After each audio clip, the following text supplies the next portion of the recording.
Hey, yo, what it is and what's good, y'all? Welcome back to 280 Plus, the social media podcast where I take the conversations off the timeline and go beyond the tweets.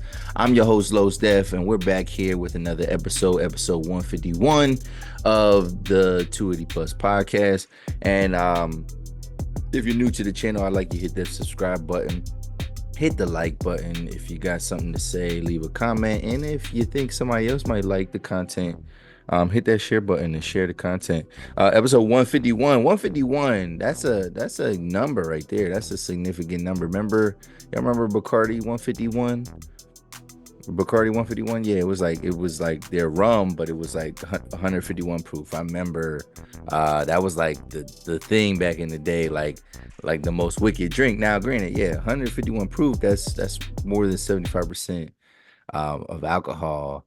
So damn near like moonshine. But I remember, yeah, guys getting like really wasted off that. But I heard that they had discontinued it or something like that, or maybe maybe it was just a certain bar that we went to, like, stop carrying it, whatever. But I don't know. That's the significance. But to me, that's when I think of 151, I think of drinking back in the day, right? So how y'all been though, man? How y'all been? Summer's underway, man, and it feels good. It's so nice to wake up and the sun is shining.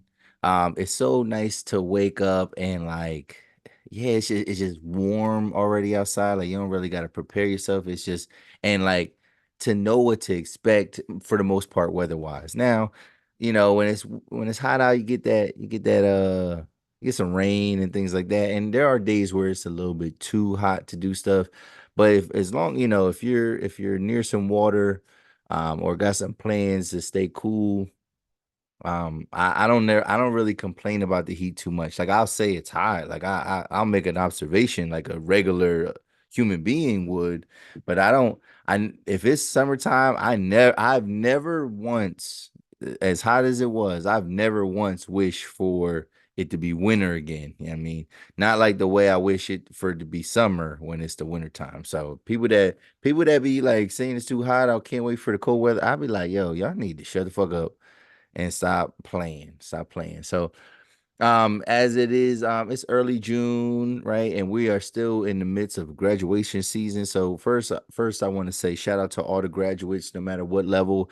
Most colleges have already, finished, and they graduated within the last several weeks. Early May at the earliest. I mean, and then now we're getting high school graduations all over the place in your local area.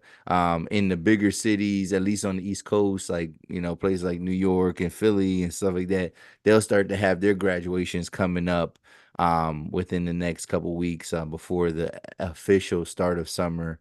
But yeah, it's graduation season, and like I said, it's a good time, man. It's a time for rebirth and just coming of age and getting to the next level. But speaking of graduations, did y'all see there was a graduation that kind of went viral? And it's kind of controversial. Now, it depends on where you're seeing the headline, right? It depends on where you're seeing this headline, because the narrative is a little bit different. So I seen this twice, and it, like I said, the framing of it was different. One had a news report attached to it. The other one was just on Twitter, right? So the first one I seen, it was on Twitter, and it was graduation, and basically you had this girl that's about to walk the stage, right? And then a parent comes up, right? And he basically kind of like pushes the superintendent out the way as his daughter was approaching, and she was about to uh shake his hand. Now, a lot of people, when they first seen it, or at least the reaction, the way the headline was like, racist parent pulls daughter away from graduation. So yes, I didn't mention that part on purpose, because it does sound crazy either way, right? Regardless of whatever. But they frame it as if, I mean, the parent was racist, and because the superintendent was a black man. And so, yeah, it's weird. Like, the dad just comes out of nowhere, and he kind of gets on the stage, and he like kind of like bum right, not like he don't tackle him, but he kind of like pushes him out the way, and his daughter was like two people away, because she's shaking hands of like other administrators. she's like two people away, and then he like kind of intercepts her. And we don't know it's her daughter, and we don't know it's his daughter until like obviously the headlines and stuff like that. So information came out about it. Um, and then the superintendent is like, "Yo, unhand me." And then people, I think security had to come and get the guy. So it's like, and it was like, and a lot of people saying like racism is taught, right? So like, why, and like I don't even think you peep it at first. You're just kind of watching it, and you're just kind of wondering like, what the heck was going on? But yeah, apparently, like like I said, it was a black man. And so a lot of people were like, "Oh, this racist dad didn't want his white daughter to shake a black man's hand." And so I was like, "Dang, that's crazy." And then I seen it again later in the day, and they attached it to a news report, and so they covered it on a news channel, local news channel, and they were saying that the father did that in protest of almost of the school district, and because he didn't appreciate how the school district dealt with some bullying as it pertained to his daughter. Now, I didn't come with the inside scoop as to what kind of bullying that she faced, like, and bully, like, he said they're saying bullying, like they're not saying harassment, they're not saying like assault or anything like that. Not saying, not to minimize bullying at all, but it's just you're just wondering, okay, but the fact that like did the father do it because he was a black man, or is it because he really was in protest of the school, or is he only in protest of the school and the system because there's a black man in charge, right? Like, so I wonder, is it the chicken before the egg type of thing, right? What I'd say is this, man. Just about that situation, like, yeah, it is if it is racism, I mean, it is unfortunate, and you see how like racism obviously is learned behavior. Now, granted, we don't know if the girl was not gonna shake the guy's hand, but it's just crazy how like in 2024, if it is race based, and him not wanting to shake a black man's hand, it's like you really, yeah, you are really like not in you're not intelligent if you're still holding on to certain ideologies and certain mindsets about people based on race and the color of their skin. So that's strike one, so to speak. Um, but then other than that, it's like even if you have a gripe with the school, I think it's just one of those things where you cannot ruin a moment. Like you probably had several opportunities to like make a fool out of yourself or go up to the school or go up to the school district. You probably did, right? But just like a lot of parents in general, there's not a lot, especially when kids get to high school, especially if your kid is actually doing well. Sometimes parents are even sometimes less involved. No, I ain't gonna say that. I would say that parents are more involved when their kids are kids that are doing well. They do typically have involved parents. um but it might have been a situation where like either he couldn't get her off of work or couldn't get around to it, or he wasn't really concerned, and like the only time I mean, because he could have made a fuss any other day, this is the only opportunity that he probably goes to the girl's school for any type of support or events, and then he goes and kind of makes a fool out of himself, and it makes it a viral moment. And if he's not racist, right? But now you got people thinking that you are, right? I mean, so now you got that on your jacket because you don't know how to act, because you don't know how to control yourself, because you you know, again, you chose the a bad moment, something that's supposed to commemorate your daughter and her accomplishments in education, and you had to make an ass of yourself. Now, he probably wasn't, older white man. He wasn't thinking about going viral, but like he damn sure did. So, if anything comes from that, we'll talk about it. We'll bring it back up at a later date. But yeah, it just looked crazy. It looked crazy, and I just like, yeah, you got the right one, man. You got the wrong one. It don't matter. But all right, let's move on. Let's move on. So today's episode, we got a lot of stuff, man. We got some social media stuff, which I guess that kind of covers some of the social media stuff. Well, yeah, we got music. We got quite a bit on music today. We got some sports, right? So NBA finals preview, also Deontay Wilder, and probably the end of the Bronze Bomber as he lost. Um the other night, and yeah, yeah, it was a bad one. And then talking a little bit about a popular relationship reality show on Netflix, but it's actually the new season of it, and it's actually taking place in a new country. And we're gonna talk a little bit about that and what that all entails. So I'll keep that part under wraps for right now. So let's keep going. Let's keep going. So, all right, man. Yeah, this is the year of beef, and actually, this is gonna be something. This might get brought up in the second topic that we talk about, but a lot. It's crazy because 2024. We've been thinking about this. Is like a lot of people have been airing people out. There's been a lot of beef and things like that. And obviously, a lot of us we credit that to Drake and Kendrick Lamar, but quiet is kept, right? We forget that, and I did forget this until I read something else. But quiet is kept. No, the year kicked off with beef when it was Nicki Minaj and Meg Thee Stallion. So females are kind of at the forefront, or like they're the catalyst of what 2024 has been looking like, right? Um, and then we get the big beef with Drake and Kendrick, and now we're getting some more beef, right? And it's going back to the females, and it's Cardi B versus Beia.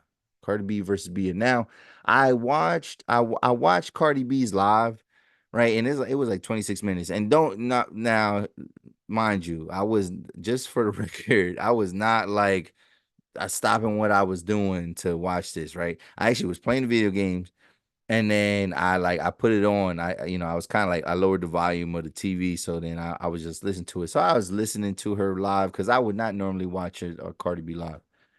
So Cardi B, we did hear kind of she did actually diss Bia, and because people were saying like, oh, why is she doing this instead of going to bars? Well, no, see, that's how unknown this beef is really.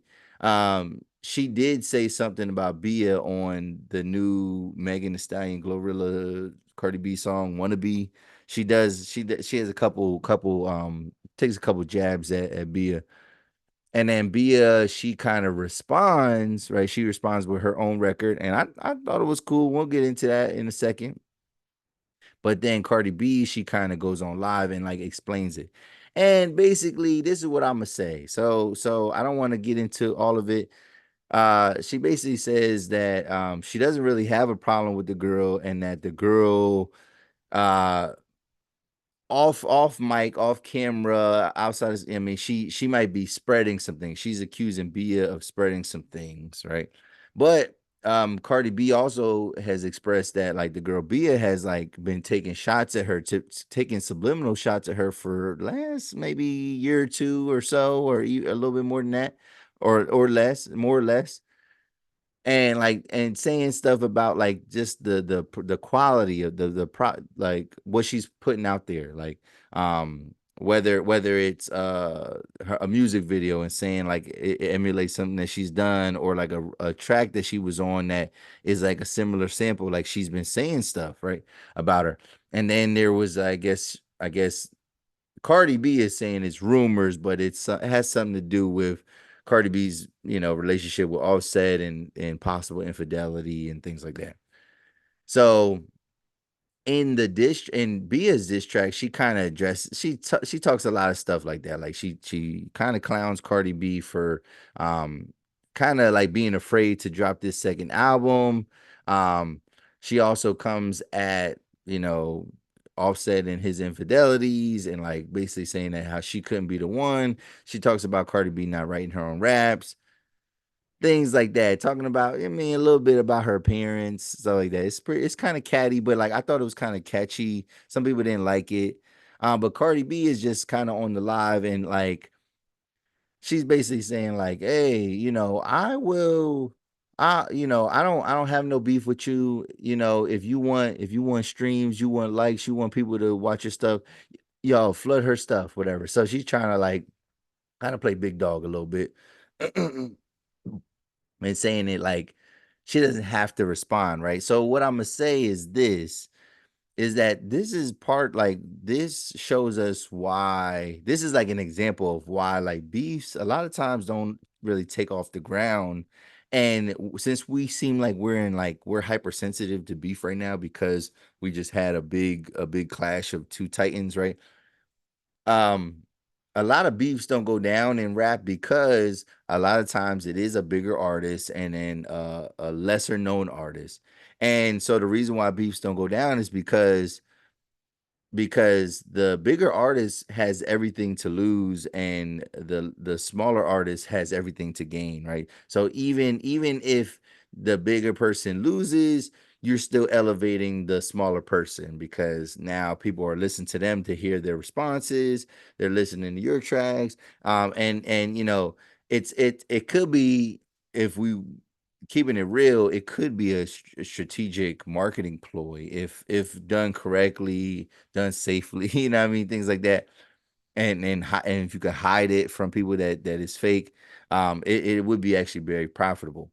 Um, so that's kind of that's why we don't get too many beefs nowadays, because sometimes the artists are just feel like, I don't have to respond, and a lot of times they don't. Like, you'll hear about somebody taking shots at like a big name artist, somebody saying something about Kanye, somebody saying something about Jacob, whatever, and you don't hear those guys responding to stuff, and then it kind of goes away because that's what happens. It's like you don't fan the flame, so like it kind of just dies down on its own. So that's kind of why we don't really get beef. Another reason why we probably don't get beef, and it's kind of where Cardi B was going with this, and this is where I didn't really like. I thought it was kind of corny on Cardi's part. So sure, you can play the role of like, you're a bigger artist and you don't need to respond to her.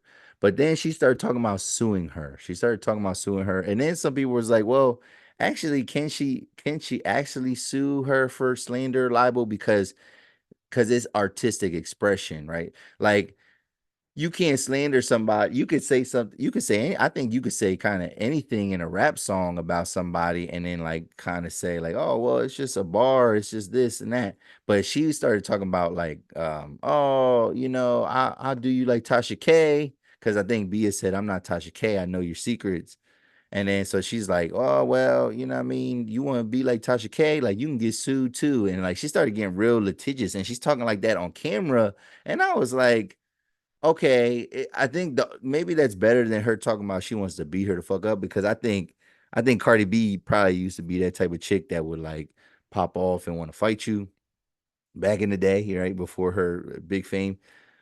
But to talk about wanting to sue somebody, I don't know. That sounds kind of corny. That sounds kind of corny. And even for somebody like Cardi B, it's like, nah, you can't get that off. Like, and I think Bia is probably a better rapper than her, and that's the thing too. Like, if you listen to Cardi B's live, she was minimizing the ability to. She was like, "Oh, you could say that I don't rate my raps, and your music is better. Like, you could say that, whatever, but just don't lie on my pussy. Just don't lie on me. Just don't lie on my relationship and stuff like that."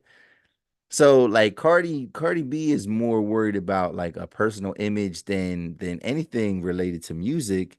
And the thing is, though, getting in a beef with Cardi is not fair because she literally it's known that she does not write her rhymes. Because even in the song, she said, "Should I say something to you or Party, like Partisan Fontaine?" So it's it doesn't make sense. Like, I can see, Bia having some gripes and grievances.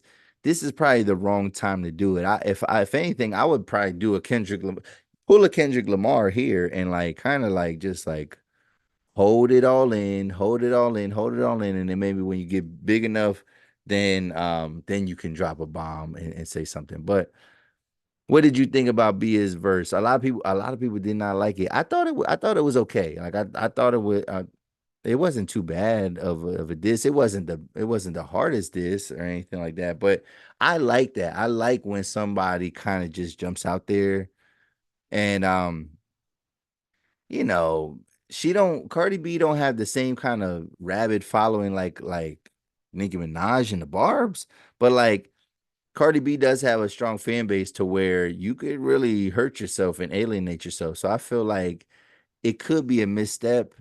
But it could be something that at the very least gave Beia a little boost this week and maybe in the weeks to come if more stuff comes out about this.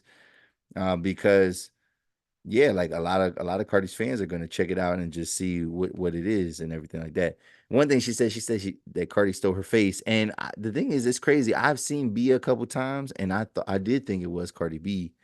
Cardi B's face has transformed. So like if anybody's saying that like, oh, she's just hating whatever, Bia is very beautiful. Like and it looks very natural. Yeah, I mean, other than a little bit of makeup, it looks like it's her facial structure is her facial structure. Cardi B's facial structure is not facial structure. So if we want to say, trying to look like somebody, Cardi B, even if she's not trying to look like Bia, she's trying to look like somebody, something, or somebody else. She ain't trying to look like herself no more. And so we'll see what comes of that. I think it's probably gonna die down. And again, it's probably because Cardi is so big, and she could kill the beef right now by not saying nothing about it at all ever again. So, what do you think? What do you think? How did you like the verse? Do you think that, Bia is barking up the wrong tree? Do you like when younger artists kind of step up and try to take jabs at these bigger artists? Should bigger artists always ignore the smaller artists, or should they like kind of put somebody in their place? I don't know. I think you have a lot to lose when you jump out there, especially if you don't think you have the ability. But sometimes you don't need the ability, you just need the popularity, and like that's gonna carry you over. But it is risky business. So I would say if you are that much bigger than the other artists, then you probably should ignore it. So let's move on. Let's move on. Let's move on. All right, man. Next topic. Oh, so we stay in the music. Stay in the music. Okay. And oh man, so they just dropped a top 10, and I'm gonna find it real quick. Let me find it real quick. Because I want to look at the camera. I want to look at y'all when I'm doing this type of stuff. But okay, here we go. Here we go.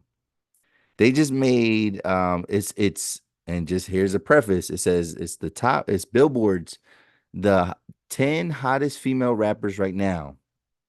Let me read something. It says so they made a list. Hottest female rappers right now. So let's read this. It says Billboard compiles its first ever hottest female rappers list based on quality of the records, chart success, buzz within the culture. So that's very subjective right there.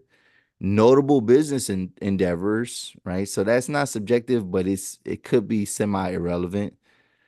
Partnerships and touring success. All right. So in terms of this and how they're measuring this, I would say that like only like two things are fact based. Everything is like somewhat subjective. Quality of records that's in the middle because yeah, we could say we could say something is subjective, but like I think there is some objectivity in music to where like this is high art, this is not high art, right? And we can go from there. So people, I saw the list, right, myself, and I don't know. A lot of people were saying this is ridiculous. This is ridiculous, right? And which I kind of agree, but I think people don't read enough, right? So this is the first time they've ever done it, right? This is the first time that they've ever done it. And what it says that they're actually gonna this is just for right now. Like so think about from January to June, right? And then they're gonna do one that recaps the whole year. That's what Billboard says. So this is like a halfway point almost, and we're not actually at the halfway point, but this is essentially like the halfway point of this, and that's how they compiled it. So let me it says let's see. Yeah, they're gonna run it back in December. December, they're gonna create a final list based on the overall achievements of the calendar year, crowning the hottest female rapper of 2024. So let me read the list first, and then we can kind of talk about some of the numbers on the list. So number 10 was Flo Milli, number 9 is JT, number 8 is Lotto. Let's see. Number 7 is Cardi B. Number 6 is Glorilla. Number 5 is Ice Spice. We got number 4, Doja Cat. Number 3 is Meg The Stallion. Number 2 is Sexy Red, which is kind of crazy. And I've been spelling her name right. I've been talking about her recently, and I've been spelling her name wrong. I've been putting sometimes I put an extra X, but it's an extra Y. And then number 1 is Nicki Minaj. Now, when I first read the list, I was like, okay, legacy. All right, of course, Nicki goes first. And then I was thinking, like, well, hottest right now. And then I'm trying to think. And yeah, her album did drop at the end of 2023. So like it's carrying over into this year. So like, yeah, I can see that. And like she's charting and she's doing well. Her tour is like doing really well and things like that. So I can see that even from a legacy standpoint, and also like anything, if Nicki does anything, people are gravitating towards it, whether she's just talking or whatever. Sexy Red being so high was like, what are y'all talking about? But then I'm like, all right, let me, because there's the thing, they give an explanation for each, or there's like there's a blogger that says something about each entry. Cardi B being actually so low, I was like, oh, I don't know. But because I feel like if Cardi puts anything out, like people are gonna gravitate towards it. But I can see how she's not higher because she actually does not have a body of work. And it's crazy because going back to the Bia thing, and maybe talking about it here. Yeah, like it's crazy that Cardi B has not dropped her second album. Now her first album came out in 2018. Was that 2018? Bodak Yellow came out 2017, but like I think it took to 2018 before her first album come out. So 6 years. Now, granted, she's been successful and she's a cash cow, and she has all this marketing, but it's like something is up. Like she don't believe in herself. Like she don't she I think the success of her first album being so large and like the reception she got, I think she's afraid of that quote unquote sophomore slump. Even though this wouldn't you don't count it'd be hard to count it as a sophomore slump only for the fact that like you took so long in between albums. A lot of times when people have a sophomore slump, it's because they dropped relatively like on a normal schedule a new album, and then the new album doesn't do that good. But like either she don't have confidence, she don't like the tracks. I don't know. She's letting tracks get old. I don't know exactly what it is, but like she does need to drop something. So when I was reading the names, obviously certain ones kind of popped out to me that I wanted to kind of hone in on a little bit and just or even just explain why they say they belonged here. So Flo Millie, they talked about basically in 2024. This has been her like somewhat of a breakout for her, even though she's had records, but like her biggest song right now, Never Want to Lose Me. Like that's her biggest song, and it hit the top 20 on the Billboard Hot 100.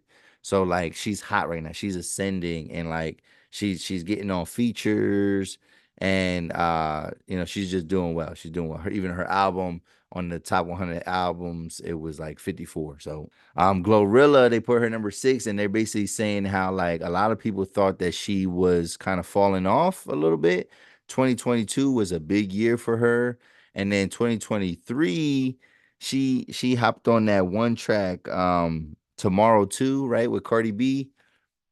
And I think there's things with Cardi, going back to Cardi, they're just saying like anytime she drops something, or like if it's a single track or she's a feature, it's hot, and it's gonna kind of blow up. So Glorilla, they're talking about how she had a good run, and then it felt like she was about to get forgotten.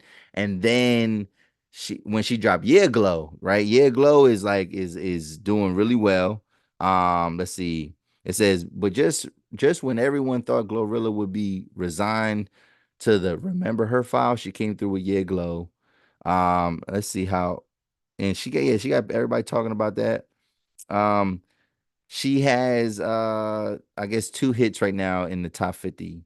Right. So they're calling her hot right now. They're calling her hot. And then, we might be getting a project pretty soon from her. But they put Meg at number 3 because 2024 so far has been a pretty good year with her. Uh Beef with Nicki Minaj to start the year. Um she's finally out of that weird deal with Carl Crawford's like label.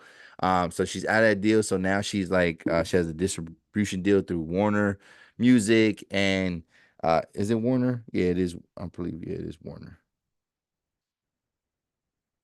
Yeah, and they're talking about her brand deals. She just got a deal with Nike. She has brand deals with Coach, Cash App, Revlon, and the songs that she has put out recently have been charting well.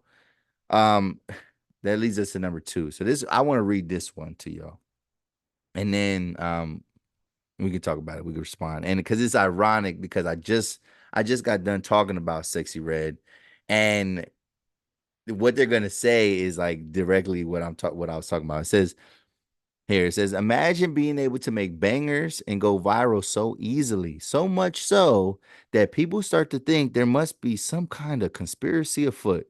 They make up excuses for your success because you're too charming, your beats are knocking, and the streets love you. When Sexy Red's Pound Town live performance first went viral, people thought she was just a flash in the pan. They called her ghetto. She said she was a bad influence, as if all the ills on the world fell on her shoulders. Her detractors don't notice her humor and attention to detail, the way her music often calls back to Waka Flocka Flame and Gucci Mane.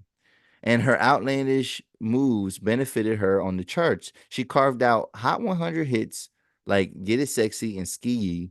She's also social media savvy with deep fried IG pics alongside Lana Del Rey and viral live performances in beauty stores. Now she's making appearances at NFL games and WWE shows. What's not to love?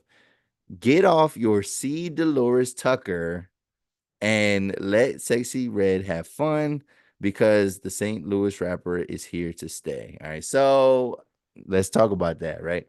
Now, I just was talking about her and I just said that like I think, she could and a lot of people are feeling like she's some type of like plant, right? Where again, the plant could be anything, but it's like kind of when you get this push kind of out of nowhere, all right? And people kind of credit Drake to her success, right? But maybe Drake is the industry planter. Ooh, maybe yeah. Drake is the because people look at Drake as an industry plant. Maybe he's the cultivator. Maybe he's the industry planner now. But either way, it just feels like there is like if there is an agenda of some sort whatever and the language of women and everything is being repeated and all this, it does feel like Sexy Red, like are you part of something? Because like there's no way that this like her music is getting popularity now. It said get off your C. Dolores Tucker, and it's funny because that's kind of another way I was talking about Sexy Red in the sense of, and just what we saying with the industry playing stuff. Because C. Dolores Tucker, she was a politician. She actually from Philly, right? So she actually from PA, but it was when the NAACP they were gonna honor Tupac for an award, and then she like protested the fact that he was even nominated or was gonna get some award because she talked about his lyrics being misogynistic and then like basically rap being bad, and then like she this lady she had like a war with some rappers over the years back in the day. And so they're basically saying, get off of your high horse and like let her have some fun. I think there's a time and place for that, and I think there is always a space for that type of music. But like when that stuff hits like major mainstream and like and you can feel it, you can feel like there's a machine behind it, and you feel like it's not stopping anytime soon. That's when I think people have a problem with it. Like Uncle Luke, like I'm too young to really know, like to really listen to have listened to his music, and I knew like some of his stuff like kind of hit in the culture, but I don't think it was like super mainstream. Um, Kaya, when Kaya came out with my neck and my back, that was just hip hop. Like everybody didn't know that song. That wasn't one of those songs that like everybody, even though like you heard it for years, you gotta understand they was only playing that in certain settings. So if you are black, like yeah, I mean, if you black, I mean, you listen to hip hop, then you gonna know the settings that it played in. But like, trust me, like a lot of people did not know that song. It stayed in a certain lane. Even like big art back in the day, right? BET Uncut, right? That used to be a thing. So that's when the artist would come out with videos that were kind of like semi X-rated, R-rated type of music videos. And like BET used to play them at like 2 o'clock in the morning, called it Uncut. And that's when you see one, it was like it was all the cussing was allowed. They would blur out like any nudity that was in the videos, but like that's the only time you got to see that.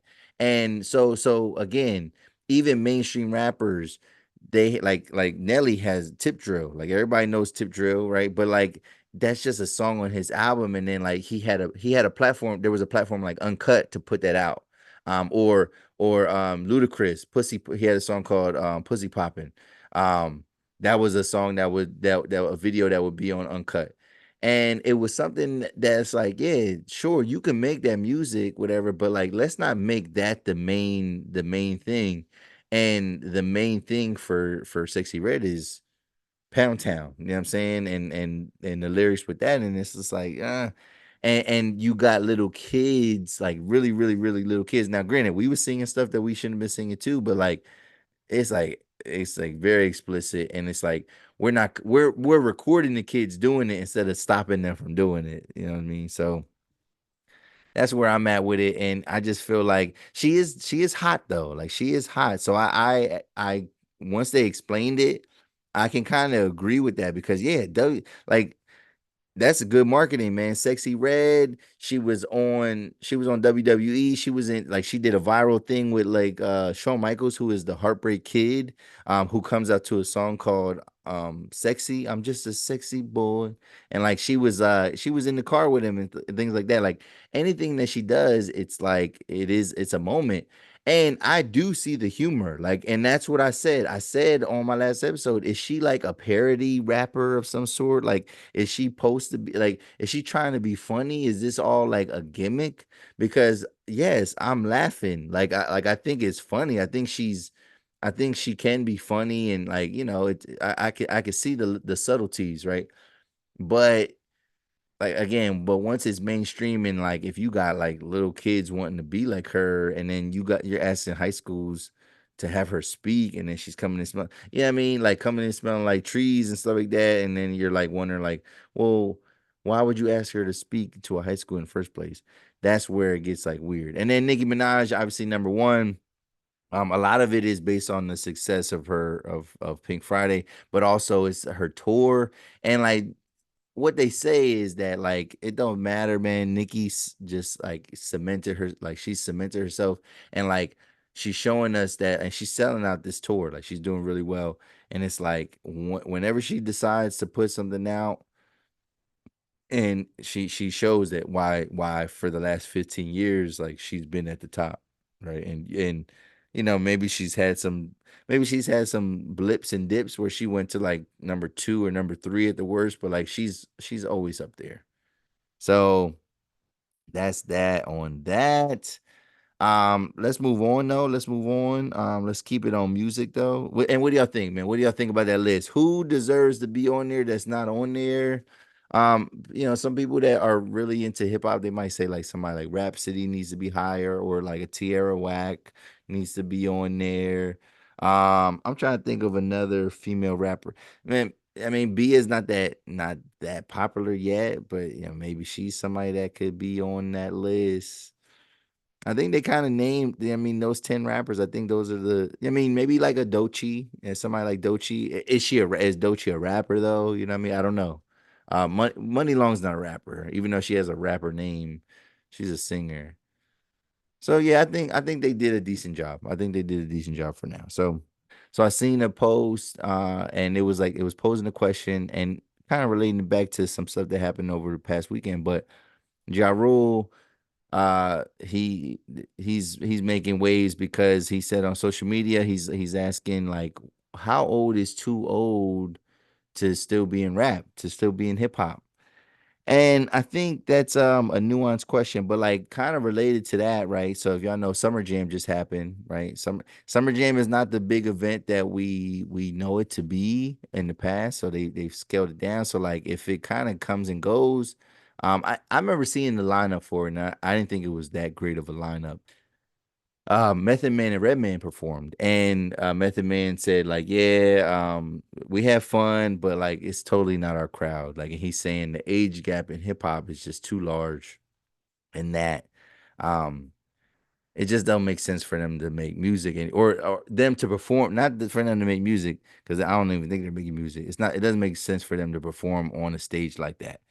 Now, what I would say is that I think it depends on the rapper and whether or not the rapper is a performer, like is a performer. Because if you could put on live performances and put on good live performances, you could be a rapper forever. Like you could like there's not a too old for hip hop because you're always gonna have your core fans, and as long as you are, if you are making new music, as long as you're making music that kind of fits your old fans or matures with your fans, yeah, like fits it, because like not repeating what you did in the past, but like you're making your type of music, but like for an older audience as they've grown up with you, then yeah, you can.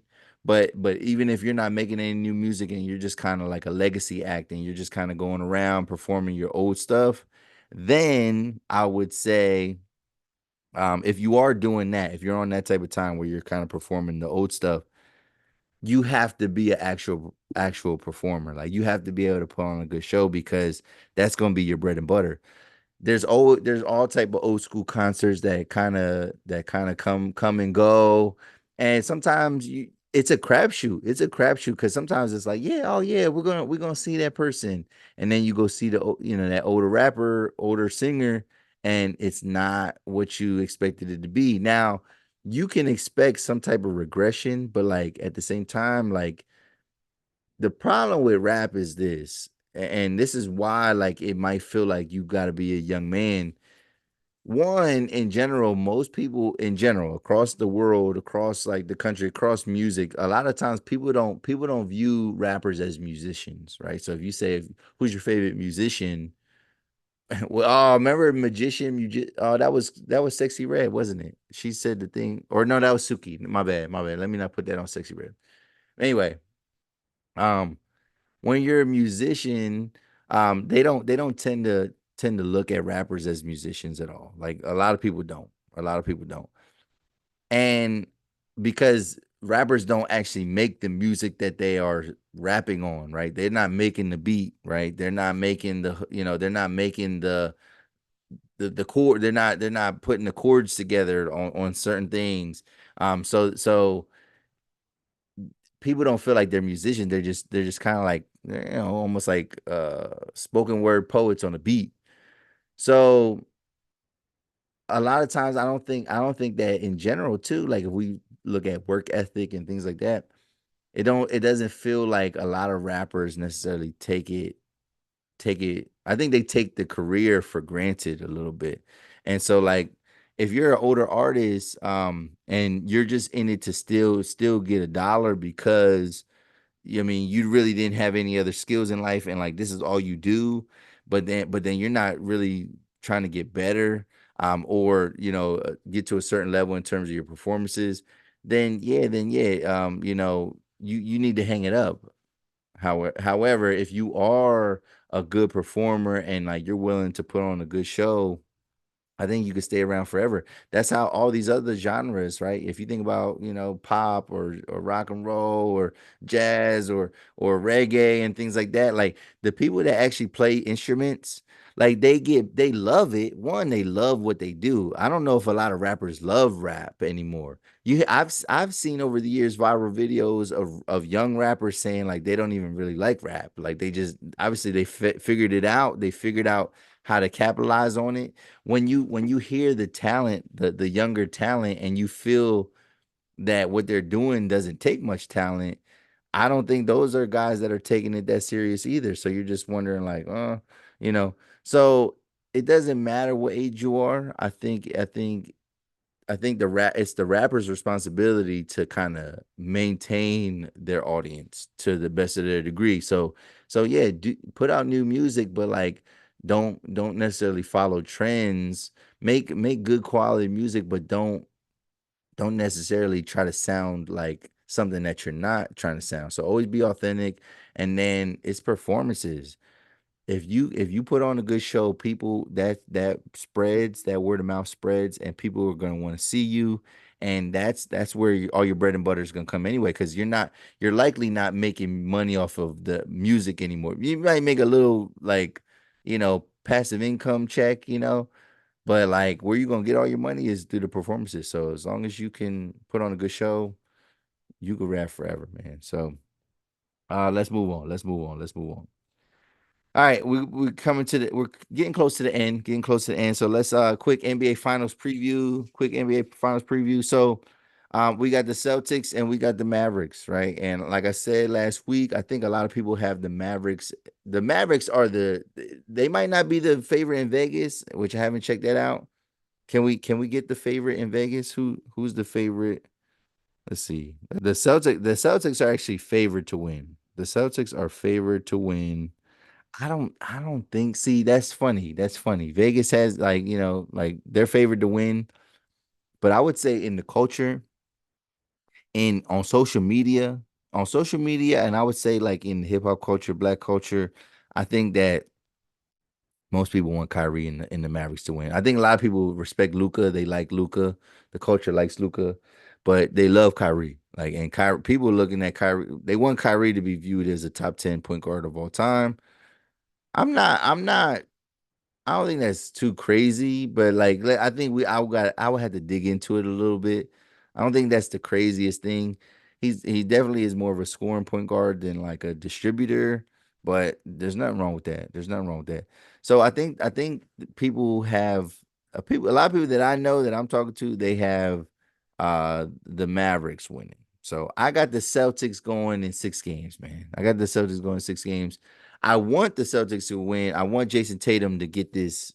I think when you get that chip off your shoulder finally, I think your career is smooth sailing, right? So I think it's funny because we ring culture, right? And how we got so obsessed with these championship rings, it takes away from these guys' journeys, and like we stopped looking at their individual stats anymore, like, which sometimes it is about the team, but like the only thing y'all do when y'all compare individual players, all y'all do is compare rings anyway. Um so but I think if Jason Tatum gets that monkey off his back, Jalen Brown gets that off his back, I think his career is gonna be smooth sailing, and then we're gonna see him like we're gonna see a different. I think we're gonna see a different Jason Tatum if he wins the title. I like like you like your players to be the best players to be hungry, right, and want to strive to win, but it's also nice too when they don't have like so much outside pressure that's not conducive or doesn't do anything for them anyway, right? So I do got the Celtics winning. Porzingis is supposed to come back, so that does give them some rim protection. And if they insert him into the starting lineup, that is the Celtics' best starting lineup. So if they go Drew Holiday, Derek White, put Brown at the 3, Tatum at the 4, and then Porzingis at 5. That lineup is crazy. That lineup is crazy. However, the Mavericks starting 5 that they assembled this at the All-Star break. The current starting 5 that we have now for them kind of was put together at the All-Star break. So I don't think people realize this, like, quiet as kept. The Mavericks are literally the hottest team in the NBA right now. The hottest team in the NBA. So from the All-Star break, they went 15-1. They went 15-1 from the All-Star break, right? So lost one game, and then so far in the playoffs, they're only 12. They're 12-5, 12-5. So obviously they got through 3 series. They lost 2 to OKC. They lost 1 to Minnesota. And then well, we got so that was OKC was second round. So then they lost two in their first round matchup to the Clippers. So, the Celtics need to look at Clippers tape and they need to look at yeah, they need to look at tape from that OKC series to see what they need to do to kind of slow them down. And it might be hoping and wishing that Kyrie and Luca are having off shooting nights. I think the matchups it's hard because I don't really know who's going to keep. I don't know who's going to keep Tatum or Brown. I think Tatum is going to get his shit off. I think Brown is going to get his shit off. I think Kyrie's gonna get his shit off. I think Luka's gonna get his shit off. It's those X factor players though. It's Gafford, right? Gafford. It's Lively, right? Those are guys that can change the series. It's Derek White. Derek White is a big X factor. It's Drew Holiday, right? Drew Holiday on Kyrie Irving. Again, he didn't say nothing crazy. They said, what do you think about your matchup with Kyrie Irving? He just said, "Oh, I just gotta pray." Like, I guess, how do you stop Kyrie Irving? He said, "Pray." So it's that humbleness, right? That maybe that fake humility. But I think Drew can. I think Drew can hand. I don't. He gonna stop Kyrie, but I think he's gonna be a good. I think he's gonna be a good matchup. Derek White. If Derek White is guarding Luca or Jalen Brown is guarding Luca, I think Luca has a tough time. I think he's still gonna get his points, but it's not gonna be that easy. Both of these teams showing that they have can come back from deficit, so they both can play from behind. The Mavericks have an advantage because they have what we call closers, right? You look at Kyrie Irving, you look at Luca, and you look at them as closers.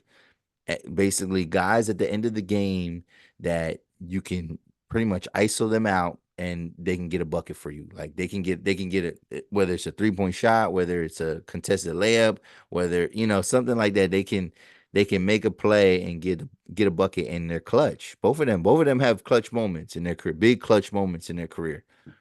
So it's tough because when you get down to the wire and it's a close game, who you have more confidence in. And a lot of people are going to say the Mavericks. I would say that the Celtics have closers too, right? In a guy like a Jason Tatum and a Brown. Like, those are two guys that can get a bucket when they need to get a bucket. However, we've yet to see them fully be clutch. Like, they might have, I'm not saying they don't have any game winners in their belt, but like we don't have like moments for them to be like, oh, yo, you remember back in this playoffs when they did this? Oh my God, that was amazing. Or, oh, remember this playoffs when they did this? Anytime they've gone far in the playoffs, they have kind of like done away with the competition. But they have this franchise has weird moments too, right? When you lose to Brooklyn in the first round of the playoffs, right? That's weird. That's weird. When you have a finals appearance and then the next year you lose to the Heat. Like last year you lost to the Heat in the playoffs, and a Heat team that was not better than you, not on the same, not really on the same level. Like yeah, that's weird. That's weird that y'all like, and it's unfortunate that y'all lost to them. You know what I'm saying? Because you would have gave the Nuggets a better series. But it's I don't know. It's hard to call it. It's hard to call it. And they obviously made some switches because yeah, last year they had Marcus Smart. Marcus Smart is a good defensive player and like he had some moments, but like Drew Holiday is better, right? So having a guy like Drew Holiday there is it I think we're gonna see a different Boston team. I think we're gonna see a different Boston team than we have seen in these later round playoff games. But a lot of people do not respect their run. They say it's a cakewalk. They say that if certain people weren't hurt, that these other teams would have gave them a bigger run for their money. That's probably the worst thing for them. Both of these teams have rest though. Both of these teams have played extremely well in the playoffs. I think what Boston might have 3 losses in the playoffs, 3 or 4 losses, and then the Mavericks have 5 losses. So like both of these teams are like they definitely earned it and like they're playing the best basketball in their respective conferences. So we're gonna see, man. We're gonna see. I think it's going to be one of those series though that like the first couple games is not going to be able to unless somebody takes like a 2-0 deficit, it's going to be hard to determine who automatically like who's the better team. Um so we'll see. We'll see. We'll see. But again, I got the Celtics in 6. Celtics in 6. All right, one last sports topic. One last sports topic. Oh my God, man. Did y'all see last weekend? Let's talk about boxing real fast, real fast.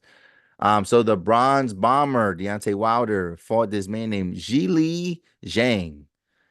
Yo, this was the biggest Asian. This dude, well, he wasn't big, he ain't taller than Yao Ming, but he reminds me of that. And somebody tell me what his name was. There was this one villain in all the karate movies when I was a kid, right? Like he would go against Jean-Claude Van Damme. Um, Let me see, famous karate villain, karate movie villain. I watch. I bet you he comes up. He comes right up. Nope. No. Oh yeah, he's gonna come up. He's gonna come up because they just did a it's like a top 12 all time, and then they're watch. They're gonna show. They're gonna. I know he has to be on this list. They're showing some like really old movies too. This is crazy. Yes. Chong Lee. Chong Lee. Yes. Yes. That's his name. Chong Lee. This dude that fought Deontay Wilder, like he reminds me of Chong Lee. You know what I'm saying? Big Asian dude, strong looking. This guy, I wouldn't say he was like Tyson Fury. He wasn't defined, but like you could tell he was big and strong. Um, Almost all his victories are knockouts, kind of like Deontay Wilder. But like the crazy thing about this fight and the crazy thing about the heavyweight division is that, and I think they gotta do like a super heavyweight division and like started at like 250 pounds because yo Wilder be in these fights against guys that weigh 50 pounds more than him. This dude weighed in like 70 more pounds than Wilder. Wilder came into that fight at 214. This dude was like 280 something. He was 280. 70-pound difference. Bro, you're not winning that. Like maybe on the street, a bigger guy, a smaller guy can get a bigger guy on the street sometimes. You know what I'm saying? Or a lot of times, right? But we talking about two big trained fighters, um, that know how to use their weight and their body to to to to create power, also to kind of help them withstand punishment. And yo, this it was a fifth round knockout, right? And yo, Deontay Wilder, man, he's now he has four losses in a row. Four losses in a row. So you got lost to Fury twice. Yeah, lost to Fury twice. He lost to some other guy. I think it's Joseph Parker. And then now I get knocked out by this Zhilei Zhang. And it was crazy because the both of these guys, the way they rank is crazy. Like these are the least. Zhang is like the least active boxer in terms of the ring, like punches. Like he throws the least amount of punches of all boxers. Wilder is like the third least, right? So like these are guys that just are really like looking for knockouts, looking for knockouts. Now, Wilder had the reach advantage but he wasn't really utilizing it partially because Zhang was a southpaw. So Wilder couldn't get his jab off. He couldn't really get his jab off because, when opposite hands, if opposite hands are fighting each other, then I mean, your front arm is basically matches up with their front arm. There's not that natural, balance. So it is harder for guys to get their jab off when you're fighting against a guy that's the opposite stance of you. So, but he had the reach though. It wasn't until it's crazy because the fifth round was Wilder's best round. Yo, I remember the second round, like, yo, Wilder got caught in a corner, and this man, yo, Zhang was just dropping like blows on this guy. Like, and he was like, anytime he would hit Wilder, anytime he would connect with Wilder, he was like, it was like you could hear it, like you could hear it. That shit was, it was just smacking the shit out of Wilder, and like, Wilder, how he gets, yo, like when you could tell. I've seen enough fights of him now, especially him losing, and you could tell when he's hurt. You could tell when he's fucked up, and like his eyes be all messed up, whatever, and he just be like, not like puffy, but just like his whole equilibrium. And it's crazy because the second round he was getting bodied. Third round he caught like a mean punch. And again, anytime the guy was landing, he wasn't throwing that many punches, but anytime he was landing, he was fucking Wilder up. The fifth round, right? So Wilder, that's when he starts to find his right hand, right? So he starts to write his right hand, and he's just lining them up. He's lining them up, and he's tagging this dude. He's tagging Zhang, right? He's tagging him, and then it was like, the middle of the ring, middle of the ring. I mean, Wilder hits him, but like it didn't connect because this guy he had his left coming right after that. And bro, was it a right or left? It don't matter, but he had that punch coming right after that.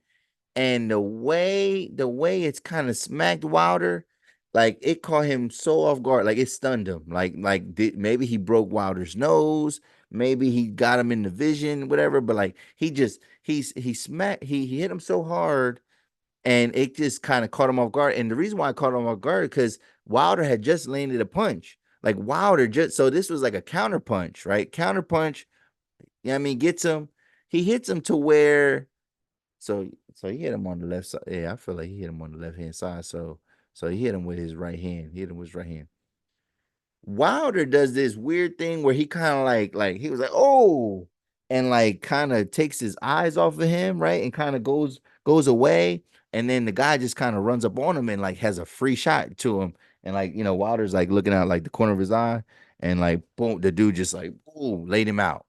Cold, laid him out. He got up, but like was woozy at count number 8. He was like woozy, whatever.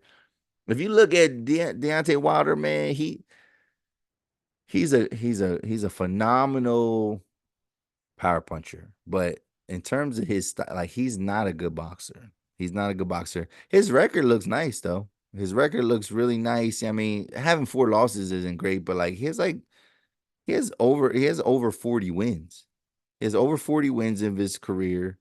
Um, Almost all of them are knockout wins, right? It has a draw. Yeah, it has a draw. Now he has what?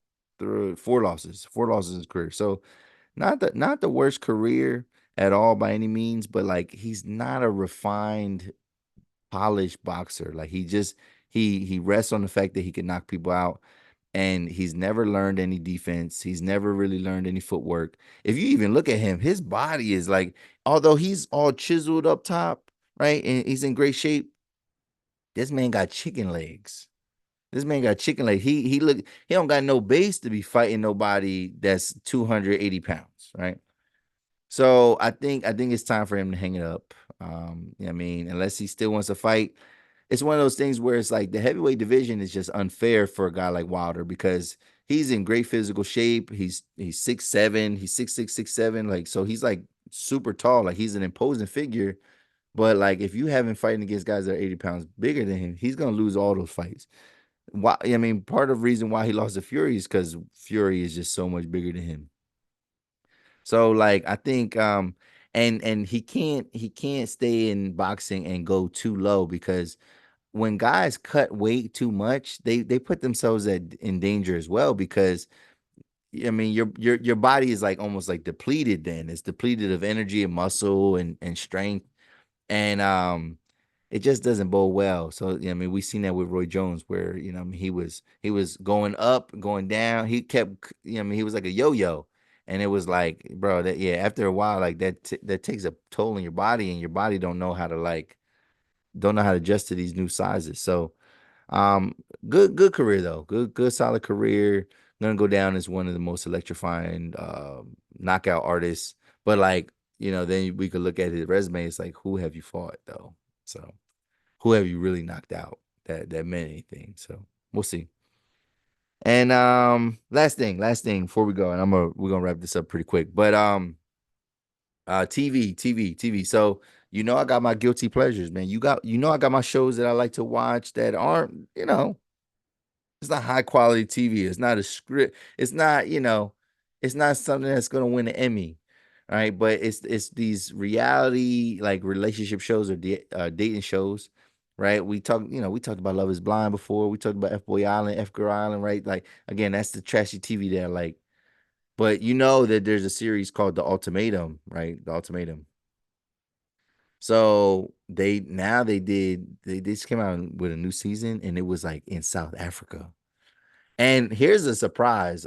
Yes, it's in South Africa, but like South Africa is like it's still it's white people in South Africa. Elon Musk, right? Stuff like that.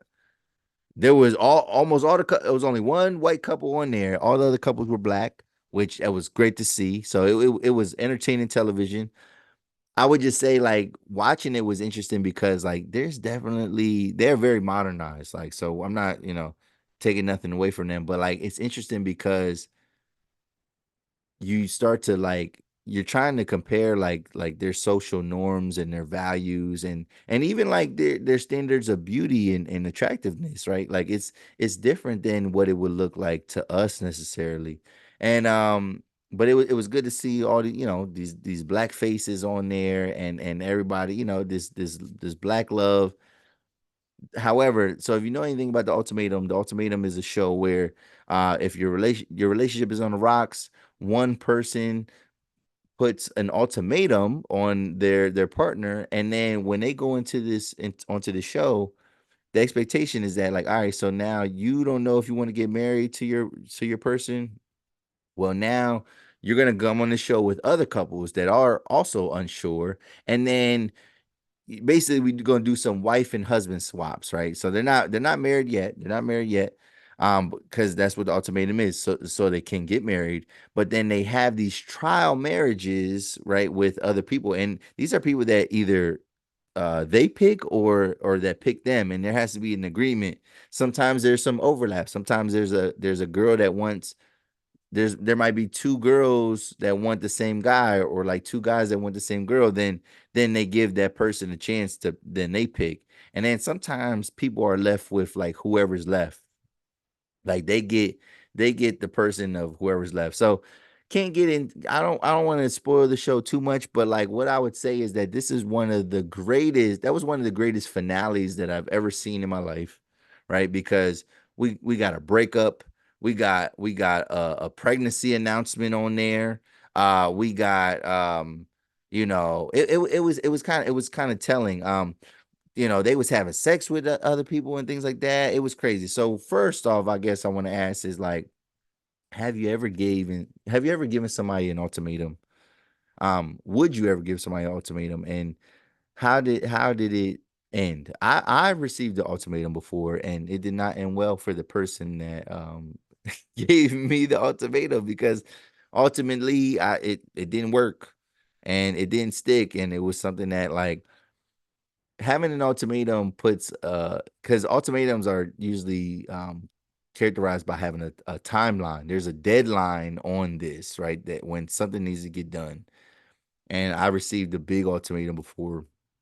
And yeah, it just doesn't work because you never want to make a decision under duress, right? You never want to agree to do something for somebody under those kind of situations or circumstances.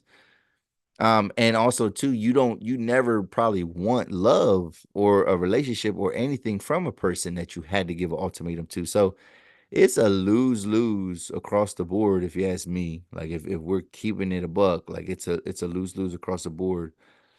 But this show in particular, I definitely would not participate, right? Because I could not be on the show and here's the thing, when these people when they have sex with their trial partner, you're almost thinking like, well, what did you expect? What did you expect? Because if I have a trial marriage with somebody and and let's say this is somebody that I'm actually attracted to, and then we're like living with each other for 3 weeks, so I'm seeing you every night, I'm seeing you every day.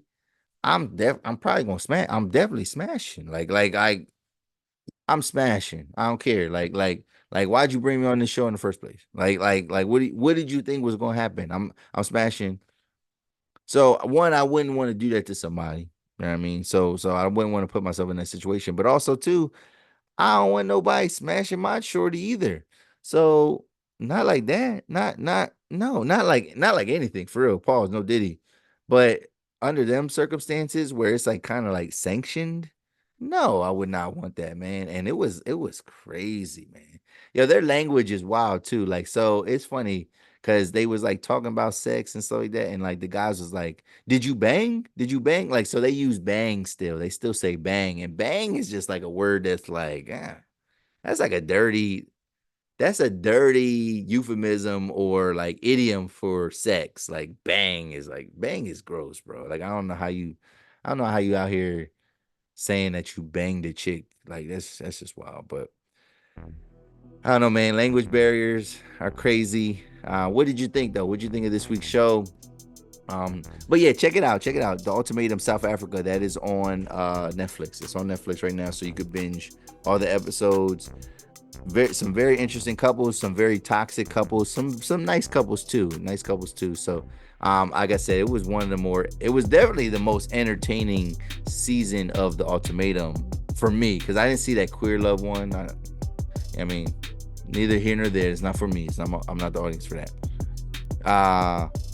But otherwise, yeah, it was really great. But yeah, man, what do y'all think, man? What y'all think about this week, man? We talked about the Ultimatum, talked about the NBA Finals. I got the Celtics in 6 games. We talked about music, a lot about music. How old is too old to perform? The top 10 hottest female rappers, Cardi B versus Beia, right? I think that's oh, and we did some boxing. As well. So what do you think? If you're still watching the channel, I need y'all to hit the subscribe button, hit that like button. I need you to share the content and leave a comment, man. Leave a comment. What did you think? What can we improve on? What did we do well? Anything, any feedback that you got goes a long way. And yeah, man, I'll be back next week for another episode. And this is episode now 151 of the 280 Plus podcast, and I'm out.